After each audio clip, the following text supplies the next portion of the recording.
Starlink আনুষ্ঠানিকভাবে বাংলাদেশে যাত্রা শুরু করেছে। প্রধান উপদেষ্টার ডাক, টেলিযোগাযোগ ও তথ্য প্রযুক্তি বিষয়ক সহকারী ফয়েজ আহমেদ তৈয়ব এই তথ্য নিশ্চিত করেছেন।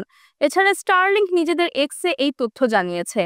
মঙ্গলবার ২০ মে সকালে ফয়েজ আহমেদ তৈয়ব নিজের ফেসবুক অ্যাকাউন্টে এ সংক্রান্ত এক পোস্ট লিখেছেন।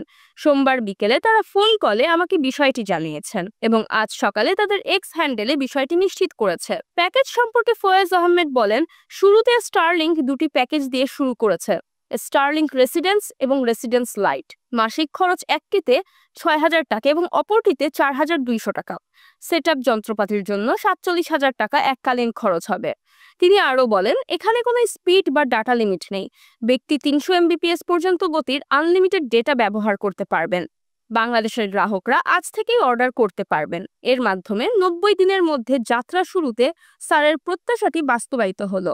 তিনি বলেন, খরচে হলেও এর মাধ্যমে প্রিমিয়াম গ্রাহকদের জন্য উচ্চমান এবং উচ্চ গতির ইন্টারনেট সেবা প্রাপ্তির টেকসই বিকল্প তৈরি হয়েছে। পাশাপাশি যেসব এলাকায় এখনো ফাইবার কিংবা দ্রুত গতির ইন্টারনেট সেবা পৌঁছেনি, সেখানের কোম্পানিগুলো ব্যবসা সম্প্রসারণের সুযোগ পাবেন।